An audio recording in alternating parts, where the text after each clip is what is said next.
விஜய் வந்து ஒரு ஸ்டார். அவர் வந்து தரையில கால் பதிக்காதவர். அவர் வந்து திரையில மட்டுமே தடம் வச்சவர். அவர் அப்படியே நின்றுகிட்டே இருக்கிறாரு.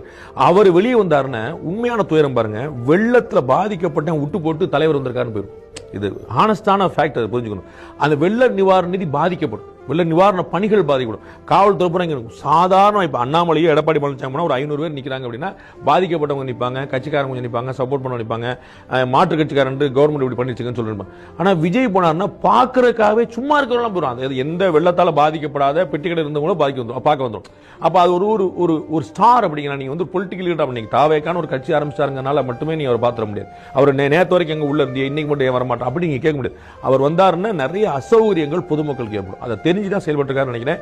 இந்த விஷயத்தை நான் வரவேற்கிறேன். அவருக்கு கொடுக்கிறது நோக்கம் வந்து நிவாரணம் கொடுக்கிறது தான். அதை எங்க வச்சு கொடுத்தாலும் ஒன்று தப்பு. வர வச்சு கொடுத்தாரு ஒன்று அக்கௌண்ட்ல கொடுக்க சொல்றாரு இவர். அப்ப அக்கௌண்ட் கொடுத்தா அப்போ உங்களுக்கு அக்கறை இல்லை, அதனால தான் அக்கௌண்ட்ல வரீங்க. நேரம் வந்து என் கையில காசு அப்படி மாத்தி சொன்னா நல்லா யோசிச்சு பாருங்க. அவர் இதுக்கு முன்னாடி செஞ்ச எல்லாமே இது மாதிரி ரகசியமா தான் போய் செஞ்சிருக்காரு.